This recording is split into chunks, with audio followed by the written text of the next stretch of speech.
Good morning friends. मैं doctor VK Mishra from gastro liver hospital Swaroop Nagar Kanpur. आज हम बात करेंगे एक बहुत ही कॉमन प्रॉब्लम के बारे में। जब भी आप डॉक्टर को दिखाने जाते हैं तो आपको ये इन्फॉर्म किया जाता है कि आपके लिवर की साइज बढ़ी हुई है या आपका लिवर में स्वेलिंग आई हुई है, या आप कभी अल्ट्रासाउंड कराने जाते हैं तो आपको इन्फॉर्म किया जाता है कि आपको हेपेटोमेगेली है या आपकी लिवर की साइज बढ़ी हुई है। आज हम हेपेटोमेगेली के बारे में वैज्ञानिक तौर पर बात करेंगे कि वास्तव में ये क्या प्रॉब्लम है। नाउ जरा अगर आप लिवर को ध्यान से देखें तो ये वेज शेपेड ऑर्गन है जो दाईं तरफ पसली के अंदर होता है। ये राइट अपर एब्डोमेन का एरिया है जहां पर लिवर सिचुएटेड होता है। बाय एंड लार्ज लिवर को अगर हम डायमेंशंस देखें तो यहां से यहां तक by and large liver 5.5 centimetre इस लेंथ में होता है। ये इसकी जो लेंथ है या जो साइज है वो इस पर डिपेंडेंट है कि आपकी हाइट कितनी है, आपका वेट कितना है और आपका सेक्स क्या है। ये तीन चीजों पर भी लिवर की जो साइज है वो डिपेंडेंट होती है। But by and large science ऐसा मानती है कि लिवर का जो वेट है वो 1200 ग्राम के आसपास होता है। ये डार्क मैरून कलर का ऑर्गन है जो इस पसली के नीचे इस एरिया में सिचुएटेड होता है। नाउ जहां तक हम हेपेटोमेगेली की बात करें तो ये जस्ट ये इंडिकेट करती है कि आपकी लिवर की साइज बढ़ी हुई है। ये जो बढ़ी हुई साइज है इसके बहुत सारे कारण हो सकते हैं, और जहां तक डायग्नोसिस का सवाल है तो हेपेटोमेगेली कोई स्पेसिफाई नहीं करती कि आपको ये बीमारी है, बिकॉज डिफरेंट जो रीजंस हैं, डिफरेंट जो काजेस हैं, वो सब हेपेटोमेगेली कर सकते हैं। आज हम वैज्ञानिक तौर पर उनकी बात करेंगे। नाउ अगर आपकी लिवर की साइज बढ़ी हुई है, आपको हेपेटोमेगेली है, तो वास्तव में आपको सिम्टम्स क्या आएंगे? टू बी वेरी ऑनेस्ट 99% संभावना इस चीज की है कि आपको कोई सिम्टम्स नहीं आएंगे। इनफैक्ट आपको दाईं तरफ इस एरिया में थोड़ी सी हेवीनेस हो सकती है, थोड़ा सा पेन हो सकता है, कभी आपको ऐसा लगेगा कि बैठने में या सिटिंग के दौरान यहां पर कोई चीज आपको अड़ी हुई महसूस हो रही है। But it depends upon two things. अगर आपको हेपेटोमेगेली सडनली डेवलप हुई है तो आपको सिम्टम्स ज्यादा आएंगे। अगर आपको जो हेपेटोमेगेली है वो धीरे धीरे डेवलप हुई है तो इट इज क्वाइट पॉसिबल कि आपको कोई सिम्टम्स ना आए। नंबर 2, इस पर डिपेंडेंट है कि हेपेटोमेगेली आपको किस कारण से है। जो कारण होगा उसके बेस पर आपको सिम्टम होने की संभावना है। नाउ अगर हम लिवर एनलार्जमेंट को देखें तो जो लिवर एनलार्जमेंट है वास्तव में सिम्टम्स इसी पर ही ज्यादा डिपेंडेंट हैं कि इसके नीचे की अंडरलाइंग पैथोलॉजी क्या है। अगर अंडरलाइंग पैथोलॉजी से फॉर एग्जांपल आपके लिवर के अंदर एक फोड़ा हो रहा है तो आपको दर्द होगा, आपको ट्यूमर हो रहा है तो आपको दर्द होगा, आपको अगर हेपेटाइटिस जैसी चीज कोई डेवलप हो रही है तो आपको जॉन्डिस हो जाएगी। तो जो सिम्टम्स हैं वो इस पर डिपेंडेंट हैं कि जो हेपेटोमेगेली है उसके पीछे वास्तव में रीजन क्या है। तो जहां तक हेपेटोमेगेली का सवाल है वो सिर्फ इस चीज का इंडिकेशन है कि आपकी लिवर की साइज बढ़ी हुई है। जो सिम्टम्स हैं दे में बी एब्सेंट, या जो सिम्टम्स हैं basically will be dependent upon कि इसके पीछे का रीजन क्या है। Now look at the causes कि what are the common causes जिसके चलते आपको हेपेटोमेगेली डेवलप होती है। जो हेपेटोमेगेली के अगर हम कॉजेज को ध्यान से देखें तो जो कॉजेज हैं देयर इज वाइड वैरायटी, एक लंबी लिस्ट है जिसके चलते आपको लिवर में स्वेलिंग या लिवर की साइज बढ़ी हुई आ सकती है।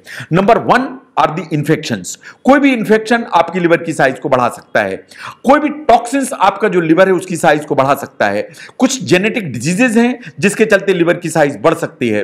कुछ ऑटो इम्यून डिजीजेस हैं जिसके चलते लिवर की साइज बढ़ सकती है। देयर आर सर्टेन ट्यूमर्स जो कि बिनाइन हो सकते हैं, कैंसरस हो सकते हैं, जिसके चलते आपके लिवर की साइज बढ़ सकती है। But most important thing in our country is basically the fat. ये फैट लिवर है जो सबसे ज्यादा हेपेटोमेगेली लेके सामने आता है। नाउ अगर आपको हेपेटोमेगेली है और क्लिनिकली मैं सस्पेक्ट करता हूं कि आपको हेपेटोमेगेली है तो उसके डायग्नोसिस के लिए एक्चुअली हम क्या करते हैं। अगर हम ध्यान से देखें कि अगर हम आपका रूटीन क्लिनिकल एग्जामिनेशन प्रॉपरली करें, आपकी हिस्ट्री लें, आपके क्लिनिकल सिम्टोमेटोलॉजी को देखें, आपको परकशन करके लिवर की साइज को नापें, एंड आपके लिवर के एरिया को प्रॉपरली एग्जामिन करें, तो I tell you friends that 90% chances are कि आपकी डायग्नोसिस सिर्फ क्लिनिकल फिजिकल एग्जामिनेशन से बन जाती है। लेकिन कभी हमें जरूरत पड़ती है ब्लड एग्जामिनेशन की, तो हम ब्लड एग्जामिनेशन कराते हैं। ये 4 चीजों के लिए कराते हैं। Number 1, we want to see कि आपका लिवर फंक्शन टेस्ट कैसा है। Number 2, we want to look into कि आपकी टोटल ल्यूकोसाइट काउंट कितनी है, कहीं कोई इंफेक्शन तो नहीं है। नंबर 3, हम देखना चाहते हैं कि कहीं ट्यूमर मार्कर पॉजिटिव तो नहीं है, कि आपका जो लिवर है उसमें कोई ट्यूमर तो नहीं डेवलप हो रहा है। और नंबर 4, हम देखना चाहते हैं कि कोई वायरस आपकी बॉडी में तो नहीं है, तो वायरल मार्कर्स करते हैं, क्योंकि वायरल्स के चलते आपके लिवर में प्रॉब्लम काफी ज्यादा होती है। Now the next would be imaging. अगर हम इमेजिंग को देखें तो सबसे जो कन्वीनियंट, सस्ता एंड वाइडली अवेलेबल है इज द अल्ट्रासाउंड। जो अल्ट्रासाउंड है is non invasive investigation, is absolutely painless, takes just 5 minutes time. And मैं समझता हूं कि हमारे कंट्री में छोटी छोटी जगह पर अल्ट्रासाउंड अवेलेबल है and it's quite cost effective. जहां तक अल्ट्रासाउंड का सवाल है, ये हमें वाइड वैरायटी ऑफ इंफॉर्मेशन देता है about the size of the liver, about the shape of the liver and any structural changes in the liver. ये हमें काफी इंफॉर्मेशन देता है। लेकिन अगर कोई सिचुएशन ऐसी है जहां अल्ट्रासाउंड की फाइंडिंग्स में कुछ कंफ्यूजन होता है, तो फिर हमें सीटी स्कैन की जरूरत पड़ती है। जो सीटी स्कैन है ये हमें और एडवांस्ड इंफॉर्मेशन देता है। इन कोई ऐसी चीज जो अल्ट्रासाउंड में कंफ्यूजन पैदा कर रही है या अल्ट्रासाउंड से मिस कर रही है, तो उसके वास्तव में सीटी स्कैन से कंफर्म किया जा सकता है। नाउ कभी ऐसा हो जाता है रेयरली कि ultrasound, CT scan, clinical examination, इन सब के बावजूद भी हम आपकी जो डायग्नोसिस है उसको 100% पिन पॉइंट नहीं कर पाते हैं। इन उसके लिए हमें कुछ टिश्यू डायग्नोसिस की जरूरत पड़ती है। तो वास्तव में इन दैट सिचुएशन हमें आपकी लिवर बायोप्सी करनी पड़ती है। लिवर बायोप्सी में ये इस एरिया को आपको शून्य किया जाता है और एक नीडल पास करके छोटा सा एक बहुत माइनर सा पीस निकाल लिया जाता है एग्जामिनेशन के लिए। इन उसकी हिस्टोपैथोलॉजी करा के हमें फाइनल डायग्नोसिस मिल जाती है। आप जानते हैं कि लिवर की बहुत सारी बीमारियों में पेट के अंदर पानी भर जाता है, तो कभी हमें यह पेट का पानी थोड़ा सा निकालना पड़ता है। इस पानी को एग्जामिनेशन कराना पड़ता है कि इसमें कहीं कोई इंफेक्शन तो नहीं है, कहीं कोई कैंसर सेल्स तो नहीं है, कहीं कोई और दूसरी प्रॉब्लम तो नहीं है। तो कभी हमें पानी निकालने की जरूरत पड़ती है, उन्हें एग्जामिनेशन की जरूरत पड़ती है। तो अगर हम ध्यान से देखें तो यही चीजें हैं जो डायग्नोसिस को एस्टेब्लिश कर देती हैं। Clinical examination, blood test, ultrasound, CT scan, liver biopsy and अगर पेट में पानी है तो पानी का एग्जामिनेशन। नाउ अगर आपको हेपेटोमेगैली है तो एक क्वेश्चन खड़ा होता है कि इसका ट्रीटमेंट क्या होगा। अगर हमें ट्रीटमेंट करना है तो इस पर डिपेंड करता है कि इसके काजेस क्या हैं। क्या ये हेपेटाइटिस है, क्या ये फैटी लिवर या स्टीटोसिस है, या ये अल्कोहल से रिलेटेड प्रॉब्लम है, क्या ये लिवर ट्यूमर है, क्या ये लिवर स्टोरेज डिसऑर्डर है। नाउ सबसे पहले देखिए हेपेटाइटिस। जहां तक हेपेटाइटिस का सवाल है, it's a very common problem. जो हेपेटाइटिस होती है वो मेनली 5 कीटाणुओं के चलते होती है, 5 वायरसेस के चलते होती है। Hepatitis A, hepatitis B, hepatitis C, hepatitis E and hepatitis D. आपको समझने की जरूरत है कि हेपेटाइटिस बी और हेपेटाइटिस सी ये दो ऐसे हैं जो खून के थ्रू आते हैं, इन्हें ब्लड बॉर्न कहते हैं। ये सीरियस इंफेक्शंस हैं। जो हेपेटाइटिस ए और ई हैं ये वास्तव में पानी या खाने से आते हैं, ये वाटर बॉर्न है, ये सेल्फ लिमिटिंग है, ये उतने डेंजरस नहीं है। और जहां तक डी का सवाल है, वास्तव में ये बी के साथ में आती है, ये सेपरेटली नहीं आती है। नाउ ए और ई का जहां तक सवाल है, they are self limiting, they are waterborne. और अगर आपको इस तरह का इंफेक्शन है तो आपको जस्ट सिम्टोमेटिक ट्रीटमेंट की जरूरत है, क्योंकि ये अपने आप ही over a period of time खत्म हो जाती हैं। लेकिन जहां तक हेपेटाइटिस बी और सी का सवाल है, ये ऐसा नहीं है। ये आपके लीवर को परमानेंट डैमेज कर सकती हैं, ये क्रॉनिक हेपेटाइटिस कर सकती हैं, ये सिरोसिस कर सकती हैं, ये वास्तव में लीवर कैंसर कर सकती हैं। तो अगर आपको हेपेटाइटिस बी या सी है तो आपको एंटीवायरल ड्रग्स की जरूरत है, क्योंकि अगर आप एंटीवायरल ड्रग्स नहीं लेंगे तो अल्टीमेटली बी एंड सी आपका जो लिवर है उसमें मेजर प्रॉब्लम खड़ी कर देंगी। तो B and C are the serious problems जिस पे आपको ध्यान देने की जरूरत है। Now next comes the steatosis. इसे हम कहते हैं फैटी लिवर। जो फैटी लिवर की हम जनरल बात करते हैं उसमें one is non alcoholic fatty liver. ये वो फैटी लिवर है जो उन लोगों को होता है जो अल्कोहल इस्तेमाल नहीं करते या मिनिमल इस्तेमाल करते हैं, बट मोटे तौर पर नहीं इस्तेमाल करते हैं। जो NAFLD है that is basically non alcoholic fatty liver disease. इसमें NAFLD में लिवर में फैट तो है लेकिन लिवर में और कोई भी डैमेज नहीं है। उसी का एक दूसरा वेरिएंट है जिसे हम कहते हैं NASH, that is non alcoholic स्टेटोहेपेटाइटिस।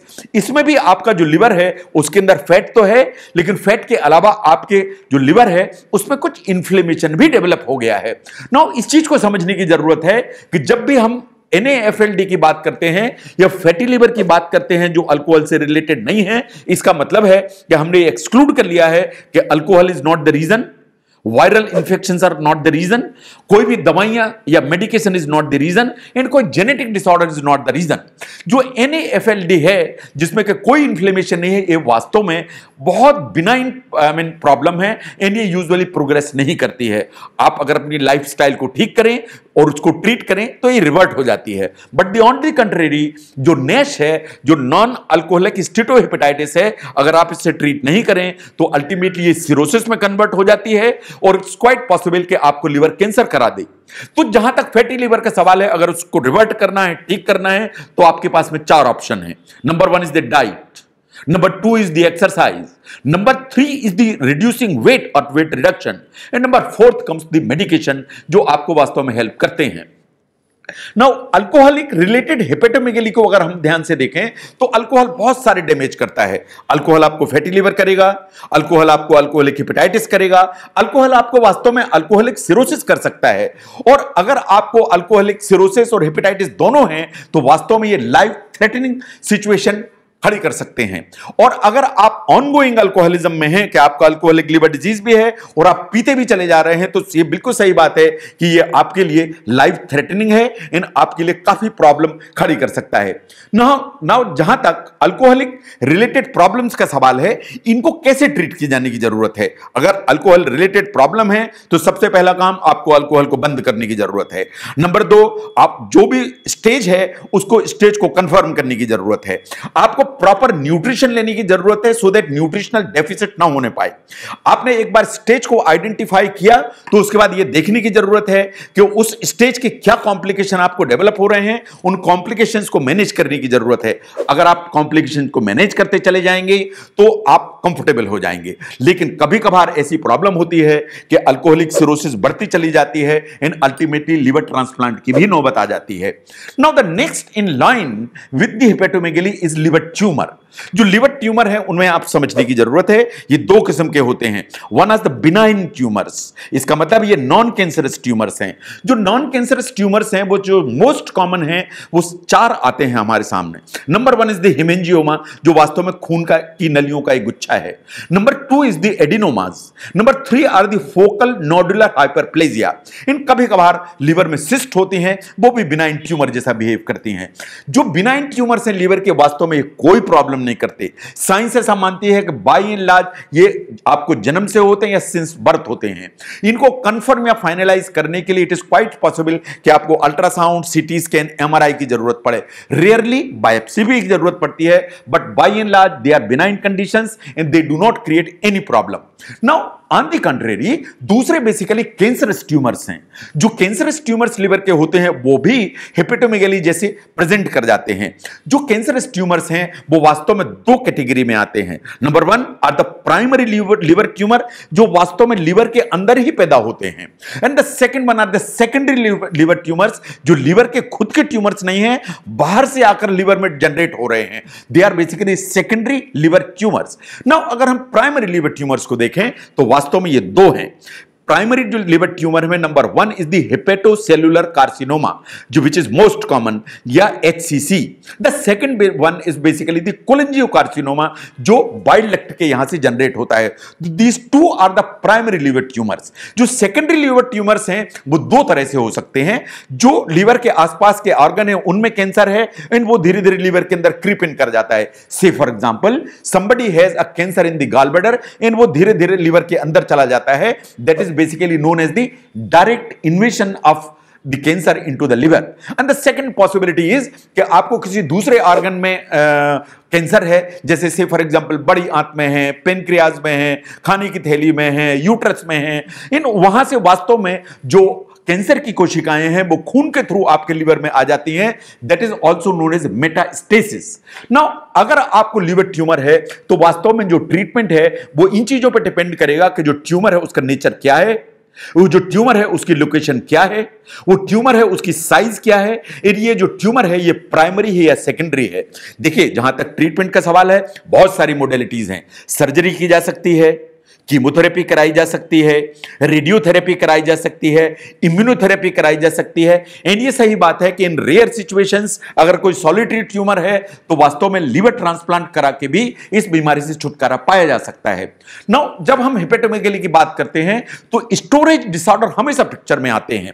जो स्टोरेज डिसऑर्डर्स हैं वास्तव में ये जेनेटिक होते हैं, जिसमें हमारा जो लिवर है इसके अंदर कुछ बायोलॉजिकल मॉलिक्यूल्स जमा हो जाते हैं जो प्रॉब्लम क्रिएट करते हैं। आपने सुना होगा कि अगर बहुत ज्यादा आयरन जमा हो जाता है लिवर के अंदर तो इसे कहते हैं हीमोक्रोमेटोसिस, इसके चलते लिवर में प्रॉब्लम होती है। अगर लिवर के अंदर कॉपर ज्यादा जमा हो जाता है तो वास्तव में यह विल्सन्स डिजीज कहलाती है। ऐसे ही बहुत सारी ग्लाइकोजन स्टोरेज डिजीजेज हैं जैसे गॉचर्स डिजीज है, ऐसे फैट स्टोरेज डिजीजेज हैं जैसे नीमेक डिजीज है।